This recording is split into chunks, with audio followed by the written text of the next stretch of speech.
guys, welcome back to this channel. Today I'm going to show you differential equations, which you call as separable first order differential equations. So here I've written this is what I mean: separable first order differential equations. Now we are having here dx dy over dx is equal to x over y. So we're going to calculate this. We already know that what we differentiate is y in respect to x, y in respect to x. So let's do that. First I'll write and I'll show you. So what we're going to do, we're going to cross multiply this way and that way. Because there's an equal sign, it means here should be equal to that. Okay, so let me do it and I'll show you.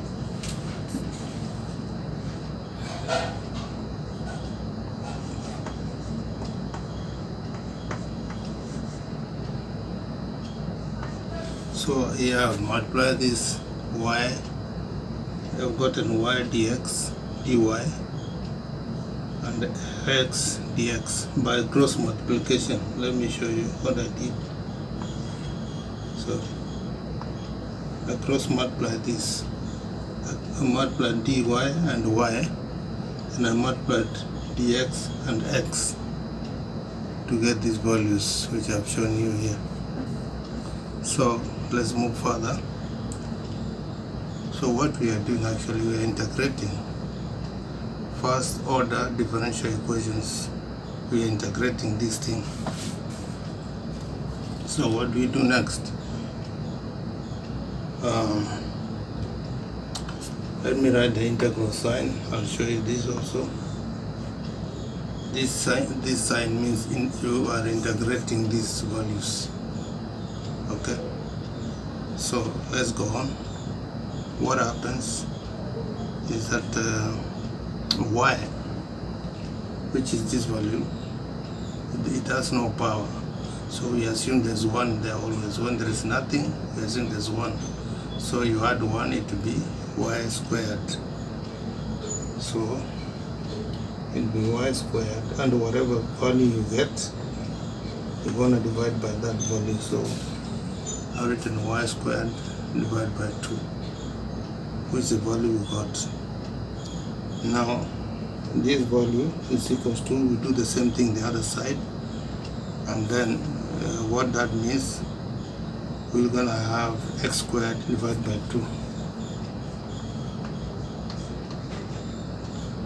Okay, here it is s squared divided by 2 plus c, constant of integration here. Okay, we can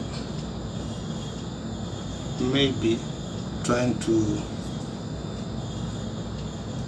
get rid of the squares which are there by multiplying both sides by 2. Okay, by multiplying both sides by 2, let's do that. It's 2, it's 2. Okay, I've reached there. So we're trying to remove these squares. So what happens is 2 will cancel with this here. So we're going to remain with only y squared. And then I also 2 here, sorry, I'm not showing you 2 here, is going to cancel with 3. Okay, so let me cancel. I'll show you 2 and 2. This one will cancel with this one and leave only x squared plus c, s squared plus c. So I have to clean this to continue. I think you don't need it.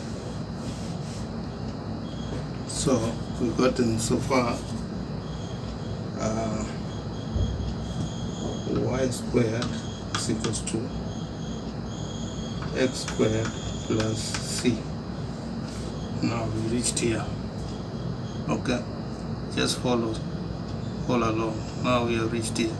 After doing the cancellation here, squared both sides, then multiply to both sides to cancel those, so that we get only y squared is equal a squared plus constant of integration, which is that one. And now yeah, pretty much, because we also have to multiply c times 2. That means we have 2c here, 2c here. So let me write it 2c. But here we don't, it doesn't matter, we can just find the sum of this, which is just c. So that we have you can simplify it further. It all means that the 2c is a constant. You can write 2c as c for total sum of constant. So you can write it just as c. So it will be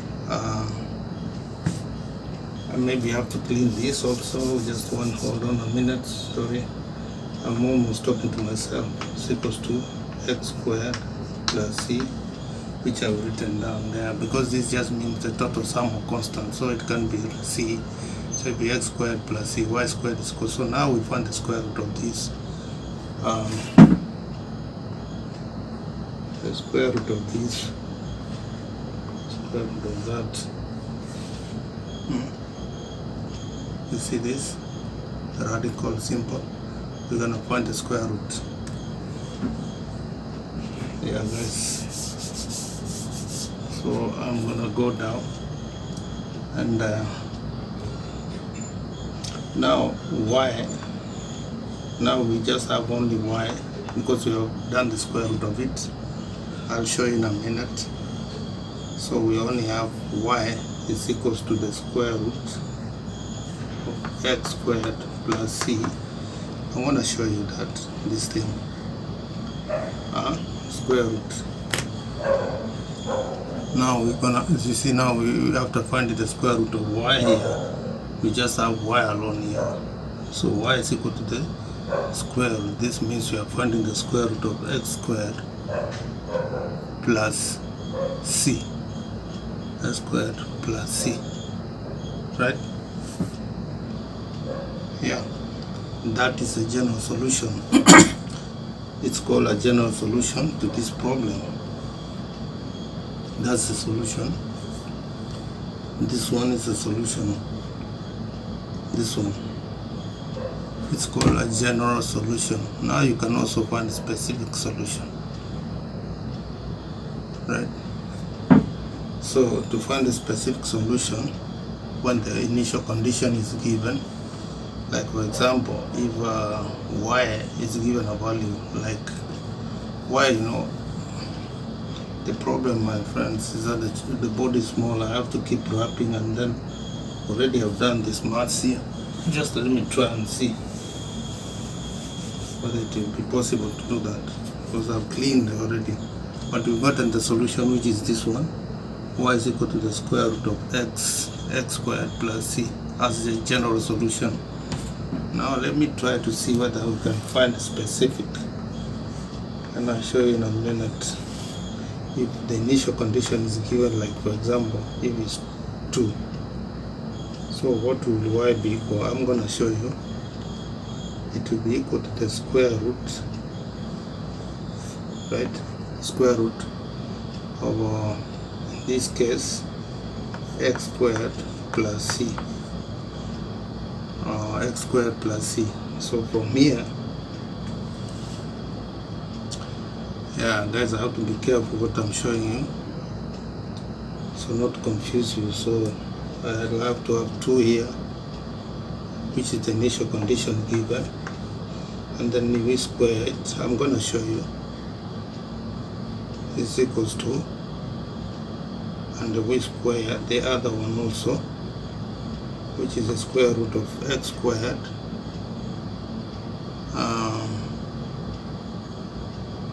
we are given 1, so already we are given as the initial, so we know the values The initial condition is 1, so we have 1 square, we square 1 plus c, and then we're gonna square. I'm gonna show you, so don't worry.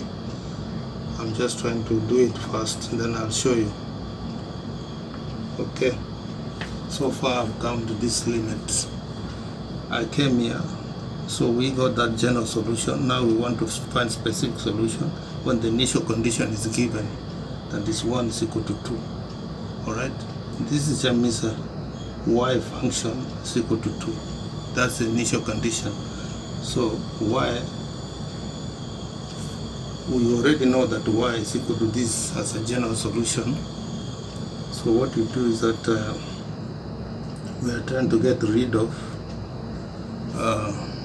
just hold on a minute, we are actually trying to square the initial condition so as to, yeah, so here we're squaring this, the initial condition, and what we do here, we do it here also. And then what happens is that we get 4. Let me do it, then I'll show you. We get 4 is equals to 1 plus c, 1 plus c, and then 1 we have to subtract 1 here, which will be 3, right, is equals to, because we subtract both sides, is equal to c. So you see what I've done here. After squaring this here, this I got to be 4, and then here I square this side with the 3 against 1. You know, 1 squared is 1. Okay, when I square this, and this one will eliminate the radical. This one is going to eliminate this radical. The radical will go. That's why we squared here. These 2, yeah, square this. We remove the radical from here. We remove this radical, right? We remove this radical, and that's why we got now here this value here, which is 4 is equal to 1 plus c. Okay, so we subtract 1, we get the answer here to be 3 from both sides, so that c will be equal to 3. Okay, so we now know c is equal to 3. So the particular solution for this problem is, let me write it, particular solution, is y will be equal to square root of 2 and yeah, x squared plus 7. We have just really gotten this is the same thing. This is a particular solution, and the other one we got was a general solution. Here we are saying that y is equal to the square root of x plus what is this? Sorry, 3. Because now we know the values of c is equal to 3, so this becomes a particular solution. And the other one, which I've cleaned, was a general solution. Yeah, this was a general solution, and then this is a particular solution where we know now the actual value of c will be 3. But in this case, we have just general solution. We have just used c. This is a general solution. That's a particular solution. Here. Yeah, actually this light is not doing justice to you. Okay. So it's a very long problem. When we are talking about particular solution, we're gonna know what the constant is. In a general solution, we don't know what the constant is, so we write the equation like that. Yeah guys, I'll encourage you also to know something about functions, how they work. For example, in differential equations, This is called separable first order differential equations. You have to know things like what is f of x, what does this mean? What does this mean? This means a function of x. The function is, like these are basically the values, the input. The function on this is the input. The input can be anything that makes this function. Now, usually f of x, not usually, always, f of x equal to y and x in the coordinate system. This is the same as y. This is the same as y. So when you say f of x, or whichever value, it doesn't have to be f. You can put h, anything, but what comes inside here, this is a placeholder. It has a value inside here, like maybe 1 or 2 or 3, whichever value you put there. You have to be familiar with that. Also, another thing, maybe let me use my hand to clean, because when you say, for example, dy over dx, dy over dx, it means you're differentiating y in respect to x. And you know what, we did that when we were doing those formulas, chain rule, power rule. So you know what differentiation means. And integration, I'm just in the process of showing you some things today. Integration, you add. Differentiation, you subtract and bring the value, the coefficient. You bring the value in front, down in front. You follow up the videos you've done previously. So it's important for you to know this if you have to understand differential equations. Yeah. And when you're integrating, you add, then divide by the value you get. When you're differentiating, you subtract.